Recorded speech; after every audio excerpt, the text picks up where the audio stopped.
Good morning everyone. So in today's video, we'll be seeing the parliamentary procedure. So in last video we had covered, so what did we cover? Yes, so in last video we had covered up to Lok Sabha. We had seen the vacation of seats and we had seen different things related to Lok Sabha, and I had said you that we'll have a different video on parliamentary procedures, because see, this parliamentary procedures, like we are just covering this things in like details. Okay, so see, we'll have like this video and then we can just go like to some Rajya Sabha, and we'll have also the speakers. So this is a very important part of class 10 civics, and so let us get started. So see, parliamentary procedure. So at first we have to know that what is this parliamentary procedure, what this thing is actually, what is this? Okay, so what is this parliamentary procedure? So see, it is written here that some of the formalities which the legislatures have to observe in the parliament as well as in the state legislature are called the parliamentary procedure. So what is the meaning of this thing? So see, there are certain rules and there are certain regulations which you have to maintain, where like when you are a member of parliament, when you are like a MP. So when you are a MP, that is, you are a member of the parliament, so you will have to maintain certain processes, you will have to go through certain processes, and you will have to maintain certain rules and regulations. At the state level also it is true, and even at the central level it is also like true. So that is what we call as parliamentary procedures. Okay, so this is clear. So see, certain procedures. Okay, let me give you a small example to make it more clear to you. Suppose you go to school, there are certain rules and regulations that you have to abide by, right? There are certain rules and regulations that you have to abide by when you are in the school. So the same thing, like in the last video I had explained you, I had given you that like how I had given you a very good example of like school, of like the representatives of class 10 and how it is related with the parliament. So in the similar way we can just see that what is this parliamentary procedure. Okay, we can just see that what is this parliamentary procedure. So see, some of the formalities, like some of the rules, some of the regulations, some of the formalities, like you cannot just go simply like in school. You have got a dress code, you have got a uniform, you have got certain ethics, you have got certain rules, you have got certain ways in which you need to behave with the teacher. So in similar way we have got some procedure, some formalities. Okay, because that is a formal place, you need to be a little bit formal there. Okay, you cannot be like casual as you are in front of your friend. So that is what it, like same in the same way there are certain procedure, there are certain formalities which a member of parliament, it can be in the state legislature, it can be also in the union legislature, has to follow. Okay, both are true for both the cases, and that is what we call as parliamentary procedure. So I hope this is clear.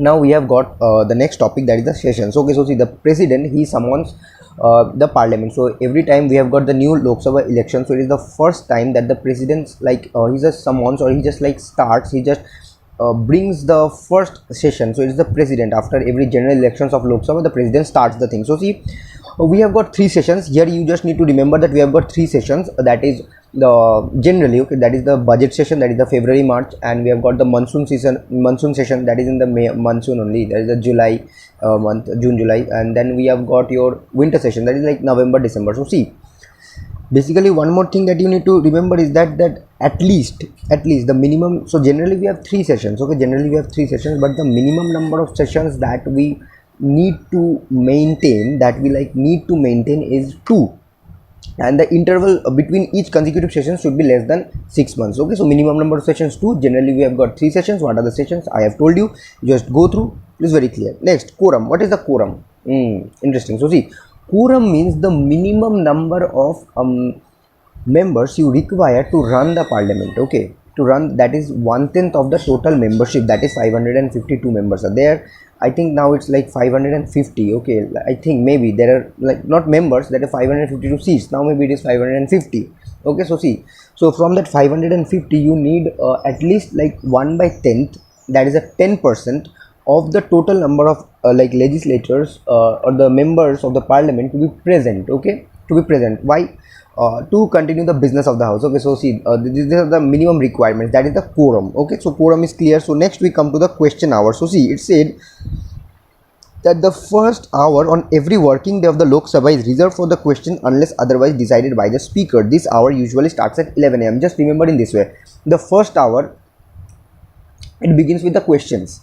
Questions like the members of the parliament, they raise questions, okay, on different kind of topics. Like they have got different kind of topics, like what are the issues that should be discussed, like your what are the issues that should be discussed, what are the current affairs, and what else they can do, what are the issues and what are this and what is that. So different kind of questions, like they discuss upon the welfare of the country, they discuss upon the governance, they raise questions regarding the governance, they raise questions against the welfare of the country, they raise questions against the current topics, they raise different kind of questions in this way. Okay, so that is the question hour. So see, now there is one more thing that is you have to remember here is interpellation. What is that interpellation? So see, the right of the members. So see, like let me explain you. So there is a government. So how is a government formed? See, very easy. In the president chapter we'll be seeing this, sorry, in the prime minister chapter we'll be seeing this, that how is a government formed, but still I'm giving you a little bit of introduction of this. So actually, how is a government formed? So basically, to form a government, what we need is the party which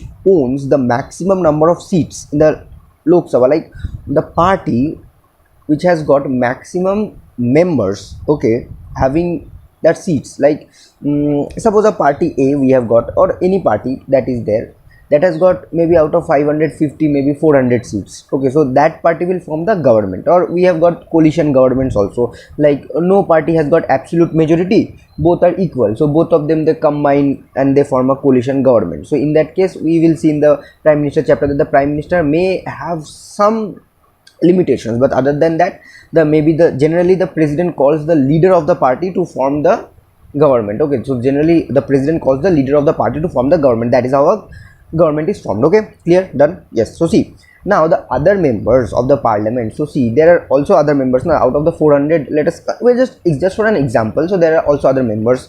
So those members, they have the right to ask the questions for the government, that okay, this is your government, this is the government of this party or that party, what is your future plan, what is your, like, what you will be doing for the youth, or any kind of question. Okay, so any kind of question, what you will be doing for the youth, or what you will be doing for that, what is the motto of this project. So any kind of question, the right to the right to ask questions to the government by the members of the parliament is known as the interpellation. So what is it? Let me say you again, we'll go slowly. The right of the members of the parliament to ask questions to the government is known as interpellation. Okay, just read it once, it will be clear. Next we have got the start questions, unstart questions, and the short notice questions. So see, I'm just giving you, like, what is a start question. So see, start questions are those to which the member wish to have an oral answer on the floor of the house. So see, start questions means there are certain questions, so you will have the oral answer, like immediate answer. Okay, immediate answer. Okay, so see, such a question is indicated by an asterisk mark.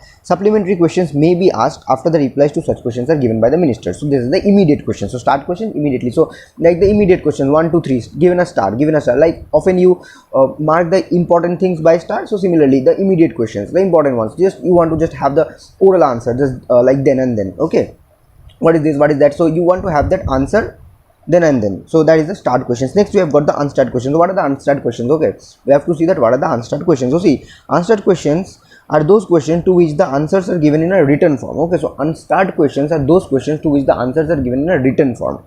Okay, and you see, no supplementary questions can be asked thereon. So like you cannot ask any supplementary questions, because how can you give a supplementary answer? That is also you just utilize your common sense. You are asking some lines of kind of like theories from someone, he's just giving you theories, so why should he give you any supplementary answer? So that is common sense. Now we have got the short notice questions. So see, it is related to a matter of urgent importance. Such questions are asked with a notice shorter than of 10 days. So such questions are asked with a notice that is of shorter than 10 days. So see, you have to put up a notice for asking these short questions. Now see, we have got the next is the 0 hour. Very interesting. How do you know, how do I used to remember this? I used to remember this like that. Okay, 0 hour begins from 12 o'clock. Okay, so it begins from 12 o'clock. Now see, often you will have seen in the 24 hours format, the 24th hour, that is at night, we represent it by 00. So I used my common sense. Okay, at night the parliament does not work, but still it is 0 hour, so that means it has to be 12 noon. Okay, you can remember in this way, that at night it's 00 means 12, but at night the parliament does not work, so it has to be 12 noon. So see, basically the 0 hour refers to a period which begins at 12 o'clock noon. Okay, 12 o'clock noon, that means soon after the question hour has ended. Question hour begins at 11 AM and it runs for 1 hour. Soon after the question hour has ended, it starts what does it start? So see, we have got the 0 hour. Okay, soon after the question hour has ended, we have got the 0 hour. So the hour continues till the lunch break, which begins at 1 o'clock. So the hour continues for till like the lunch break, which is like we have got it for 1 o'clock. Okay, so the now, so see, during the 0 hour, the member raise questions of all types without any permission or any prior notice. So this 0 hour, you can ask freely questions. So you can freely ask the question. So see, what we have to remember, what is 0 hour. 0 hour begins after the question hour. Soon after the question hour has ended, it begins at 12 noon, and the members are allowed to ask any kind of questions, and the members are allowed to ask any kind of questions. Okay, the members are allowed to ask any kind of questions. Done.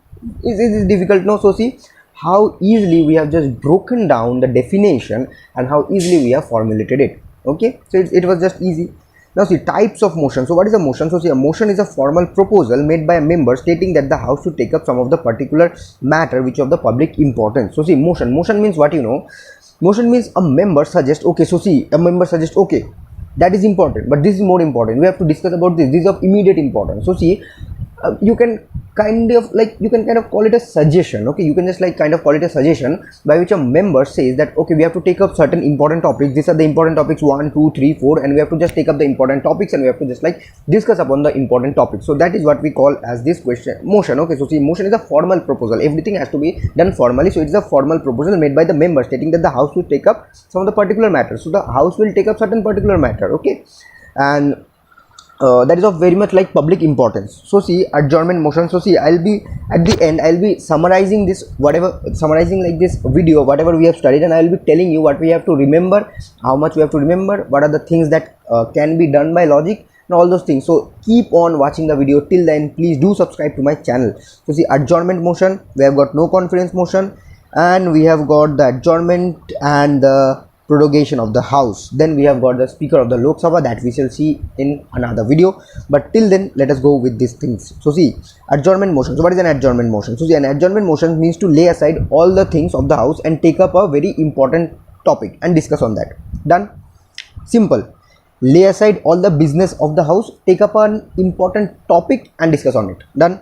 Then we have got the no confidence motion. So what is the no confidence motion? So see, a no confidence motion, we'll be discussing about the no confidence motion briefly in the Prime Minister chapter. So see, no confidence motion is like launched against a government. Okay, so no confidence motion is like launched against a government. What is a no confidence motion? So see, a no confidence motion is a formal proposal, okay, expressing the lack of confidence in the ministry. That means the members come up and they say, we do not want this government, or we do not need this government. So see, they are and then what happens, if no confidence motion is like initiated against one member of the cabinet, then the whole cabinet has to resign along with the prime minister. Or if like the prime minister has got no confidence, then the whole cabinet has to like resign. Okay, so we'll be seeing all these things in the next chapters, in the following upcoming chapters. So see, this is no confidence. So see, no confidence motion, the government is moved by the opposition. Okay, it is always done by the opposition parties or the opposition. Now see, you have to have 2/3 majority. Okay, so you have to get like 2/3 majority. If you don't have that much majority, how can you start no confidence motion? Okay, so see, the council of the minister is collectively responsible to the entire Lok Sabha. Now see, this is also, we shall see something. This is, so this no confidence motion part we will be seeing in the Prime Minister chapter, that will be covering very soon. Till then, please do subscribe to my channel. So if you like it, if you like the way I explain. So see, no confidence motion, basically if I tell you, it is initiated by the opposition, it is initiated against the government, that we do not feel confidence in your government and the government has to resign. But to start the no confidence motion, we need to have a 2/3 majority. That's it. Simple. Understood na? It is started by whom? Opposition party. Against whom? Government. How much majority we need? 2/3 majority. What is that? We do not feel confident under your government, or we do not like your governance. Done. No confidence motion. Done. Now we have got the adjournment and the prorogation of the house. So see, the adjournment of the house means the suspension of the sitting of the house by the speaker. So see, often there are heated discussions, so we will be seeing this in the powers of the speaker. So see, I will while we will be discussing the speaker of the Lok Sabha, there are powers of the speaker, but I will tell you some certain ways by which, like with the common sense and logic, if you write the powers, you will get full marks. Okay, so you do not need to memorize like any kind of any powers, just will like like put it in such a way that you can just like just once or twice you read, you can just write. So how we will do it, we'll use the common sense. Okay, so I will like I have like found out that certain powers and the functions of the speaker which you will feel like, okay, this is something which is very common, this is something which is very common sense. You can like relate it with your classes, like teachers, when when you all become unruly or when you are disturbing the class, they try to maintain the order. So see, the speaker does the same, you try to maintain the order. Yes, so see, using the common sense you can have it. Okay, so using the common sense you can have it. So let us move to the adjournment session. Adjournment session means the what is the adjournment session? Adjournment session means the suspension of the sitting of the house by the speaker. Done. Adjournment session, suspension of the sitting of the house by the speaker. Suspension, that means we will not sit today. We will not sit today. You all have become unruly. We will not sit today. We will have no more discussion. What is prorogation? Prorogation means the termination of the session. That means termination of the session. That is, it is going to run for 1 hour. It is going to run for 2 hours. It is going to run for 3 hours. So termination of the session is known as the prorogation, and adjournment of the session is known as the the adjournment of the session means the suspension. Okay, so adjournment, suspension, prorogation. What is prorogation? Termination of the session. Done. Now the house is also adjourned. So adjourned means suspended. When? Number one, after the business of the day is over, that means the work is done. That means when the speaker says, okay, so the work is done for today, now let's go. So it is suspended. Now see, when the death of an ex-member, okay, of the house occurs, when there is so much disorder. Yes, see, common sense, apply common sense. When there is so much disorder in the class that it is difficult to conduct the class, what does your teacher say? I will not teach you. Like my ma'am used to, one ma'am I had in school, she used to say, I'll not teach you today, you all are shouting so much. So see, I'm just like try to understand. Okay, I'm just giving you small examples so that you can understand it in a very good way. Okay, so see, that is what we need. So see, adjournment means the suspension of the sitting of the members. So see, when there is like so much disorder in the house that it is difficult to conduct the business. Okay, so it is difficult to conduct the business, it is difficult to run the house, it is difficult to do the operation in the house, it is difficult to work. So then we say, okay, now this is enough, we'll not have any discussion today. For the want of quorum, or as we had said, if the minimum, there is a minimum number of members that is required to run the parliament, like out of 550, at least there should be 200-300 members present. No, at least there should be 1/10 member present. If there are 2-3 members, how shall you run the parliament? It's a common sense. You see, it's a common sense. So see, if a question is raised that, but give two conditions for adjournment, you can just like think, okay, one is there is a lack of discipline in the house. Okay, there is so much disorder in the house.